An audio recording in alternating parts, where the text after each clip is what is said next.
imam, gembala itu imam atau yang itu yang kohanim. Jadi kalau misalnya buat contoh-contoh aja ya, misalnya benar-benar mau diterapkan seperti di Bait Allah, jemaat harus kasih ke WL sama ke cleaning service. Nanti mereka yang kasih 1/10 lagi kepada gembalanya, kepada imam kalau mau itu konteks yang ada di Torah seperti itu. Kalau mau dilaksanakan, laksanakan dengan prinsip itu. But that's just a sample ya. Karena orang non Yahudi tidak sama sekali dikenakan perintah untuk memberi itu. Oke. Ada lagi Pastor Wigan ini cari gara-gara Pastor Wigan ya. Ada lagi masalah lain apa? Nah, bagaimana pendapat Rabi? Kan tadi Rabi sudah bilang bahwa ada orang yang mau jadi Yahudi atau apa. Nah, saya juga melihat adanya fenomena Kristen yang ke Yahudian. Ya.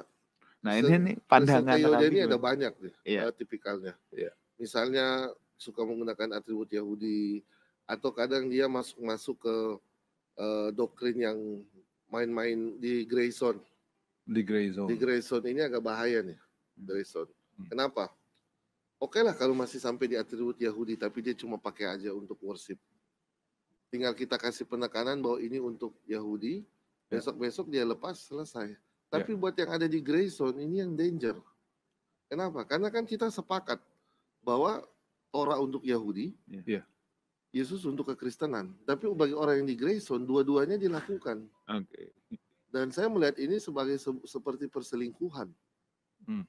Orang Kristen yang melakukan Torah. Ini suatu hal yang, karena setahu saya di dalam kekristenan, orang cukup mengikuti Yesus, tidak perlu lagi melakukan Torah. Paulus mengulang itu mati-matian.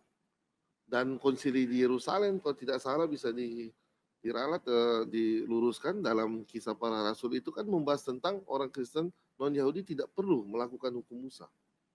Iya, betul. Jadi orang-orang di Gray Zone ini yang agak bahaya karena mengajarkan Torah ke kalangan Kristen, kalangan non-Yahudi.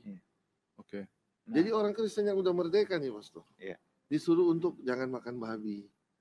Ingat, udah ibadah minggu disuruh ibadah sabat lagi. What do you think as a Christian? Kalau saya sih merasa itu dibebani lagi. Kemerdekaannya itu dicabut lagi, padahal itu tujuan kekristenan kan? Nah, tetapi mungkin kalau yang saya maksudkan Kristen ke Yahudi yang di sini yang mau seperti Yahudi ya, mungkin emang betul tadi apa yang kata Rabi katakan. Ada yang pakai jubah-jubah tertentu, tiup-tiup sangkakala, bahkan bukannya sampai di sana doang. Mulai ada penamaan tahun Ayin Dalet, tahun apa. Nah, itu kalau Yudaisme sendiri juga ada penamaan seperti itu gak? Yudaisme tidak pernah menamai tahun kita. Kita tahu tahun ini misalnya tahun mau masuk tahun Ayin P, Ayin Dalet, tapi kita tidak Dalet artinya ini. Artinya ini, itu dalam bahasa Ibrani saja kita menamai tahun ini, tapi tidak ada makna yang kita cari. Ini tahun ini itu akan berwujud apa, untuk apa yang harus kita lakukan. Orang Yahudi itu cuma dua pilihan. Kita lakukan Torah, kita diberkati. Kita tidak melakukan Torah, kita dikutuk dalam Ulangan 28. Mau tahun apapun itu ya tidak berpengaruh gitu. Kalau kita tidak melakukan Torah, kita tetap kena hukuman. Wah, ini menarik. Sekarang pertanyaan gongnya deh nih. Bagaimana dengan nama Allah? Apakah nama Allah itu harus pakai nama Yahudi ataukah bolehkah orang Kristen menyebut yang Maha Agung itu sebagai Allah? Sebab ini ada beberapa aliran ya kalau yang saya tahu. Oke, saya kira sampai di situ dulu ya Bapak Ibu, karena ini sudah masuk ke konteks lain ini yang berikutnya ini ya. Oke, silakan Paman RT dulu. Mungkin sambut Pak Desuto dulu, Bung G. Salam damai Pak Desuto. Silakan. Dekat dalam Pak RT, Bro Gea, Bro Direktur, Bro Katsu Katolik, dan Ibu Sri Sugeng Dalu. Berkah dalam, salam damai Pak D. Berkah dalam. Jadi setelah saya menikmati sajian dari Rabi Yahudi tadi itu ya, orang Indonesia betul-betul yang Kristen melebihi Yahudi yang Muslim melebihin Arab, yang Hindu melebihin India, yang disampaikan oleh Presiden Soekarno itu terbukti sekalinya ya. Persepuluhan yang disajikan atau yang disampaikan kepada Imam Lewi udah 2000 tahun tidak dilakukan. Itu pun kalau dilakukan ada jenjang jedah kurun waktu yang dalam 1 tahun tidak dikenakan persepuluhan. Begitu juga yang dikenakan persepuluhan pun itu yang mempunyai lahan untuk pertanian dan ladang untuk peternakan. Yang dari luar tidak dipungut persepuluhan. Itu yang pertama untuk saudara kita yang mempungut sepersepuluhan. Yang kedua, untuk Yahudi KW itu tadi betul-betul yang dikatakan oleh Rabi Yahudi tadi sesuatu hal yang membahayakan. Nah ini bagaimana ini Yahudi KW yang ada di Indonesia kalau ada kalimat yang membahayakan begitu itu bagaimana? Ya, tolonglah saudara-saudara kami yang mengaku Yahudi KW, bertobatlah, kembalilah ke ajaran yang benar, seperti yang disampaikan oleh Rabi Yahudi tadi, bahwa ajaran Kristen mula-mula itu sudah memberikan kemerdekaan. Jangan dikembalikan. Ini bukan yang ngomong Pak Suto ya, ini saya membuat pendapatnya Rabi Yahudi tadi, bahwa orang Kristen awal yang dimerdekakan oleh Tuhan Yesus itu diperbolehkan makan daging babi. Jadi jangan dibolak-balik, jangan kemerdekaan itu ditutup lagi. Ya, ini saya serukanlah kepada Yahudi KW Indonesia, jangan hanya Anda berdalih dengan kalimat-kalimat yang Hasem Hamasia, tapi Anda menjadi golongan yang dibahayakan oleh rabi-rabi Yahudi yang ada di Israel. Himbauan saya itu aja. Terima kasih, berkat dalam. Ya. Terima kasih Mbak Suto untuk pendapatnya. Nah mungkin sekarang Pak RT dulu nih, kan yang punya video Pak Bang RT mau kasih pendapat apa? Silakan, monggo.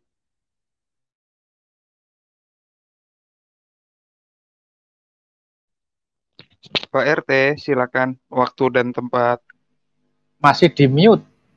Iya, sorry. Makasih. Pak Suto kok tumben sedikit, mau nambah kah? Ngambil jatah saya. Cukup ya? Oke. Tunggu jatah terang bulan. Dikirim dari Surabaya.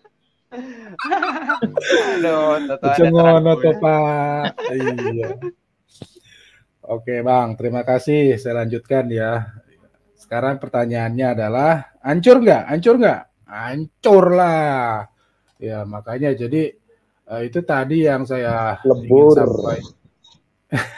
ingin saya sampaikan bahwa pihak Yahudi sendiri sudah tahu keadaannya ya. Jadi maknanya juga udah semakin tipis gitu ya untuk dilakukan. Maka benarlah kalau justru yang lebih paham di situ adalah pihak Yahudi yang mengatakan kalian loh sudah dibebaskan oleh Yesus kok masih juga ke Yahudi-Yahudian. Ya itu maknanya dalam sekali ya. Hendaknya kita tadi yang disampaikan di depan bahwa Alkitab jangan disalahartikan ya. Jadi kalau untuk kepentingan tertentu atau seseorang atau kelompok ataupun golongan ataupun apa saja, jangan menggunakan ayat yang baik untuk dirinya, namun untuk pihak lain ya justru yang menyengsarakan gitu. Itu enggak fair ya. Di balik itu tidak ada keadilan. Kalau kita bahas dengan pembahasan Bang Gia yang lalu tuh ya, dari bulan Kitab Suci Nasional yang seri kedua ya, sempat terhenti, di mana Allah menjadi sumber ya, untuk melawan ketidakadilan. Nah, makin jauh lagi kita harus maju bahwa apa yang dari Allah untuk kita masakan, menyengsarakan. Kita harus lawan hal seperti itu. Salah satunya dengan mengisi wawasan kita sebagai Katolik dari literasi kekatolikan, kemudian melihat dari sekitar ini ya, lingkungan kita ya, apakah sejauh ini Katolik sudah benar, kan gitu pertanyaannya. Mengapa tidak ikut-ikutan? Karena tentu sudah paham bahwa hal seperti itu hanya mainan orang tertentu aja ya. Nah, dengan demikian iman kita bertumbuh di dalam iman Katolik maupun di dalam gereja ya. Nah, itu kita udah jelaskan. Nah, lalu bagaimana sekarang sikap kita terhadap faktor eksternal ya.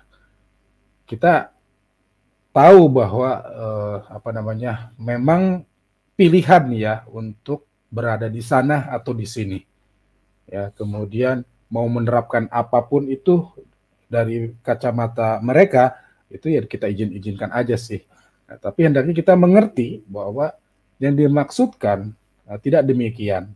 Nah, kalau hal itu tidak secara langsung ya menuduh atau menyenggol gitu terhadap iman kita, tentunya ya kembalikan aja ke pengertian orang masing-masing karena mungkin standarnya berbeda ya. Tapi kalau seperti ada hal yang selalu dipergunjingkan dari kekatolikan oleh pihak mereka, kita harus turun. Nah, itu bagaimanapun juga dukungan literasi ya, termasuk dari faktor eksternal ya, dari orang Yahudi sendiri situ mengatakan bahwa itu sudah tidak kami lakukan selama 2000 tahun.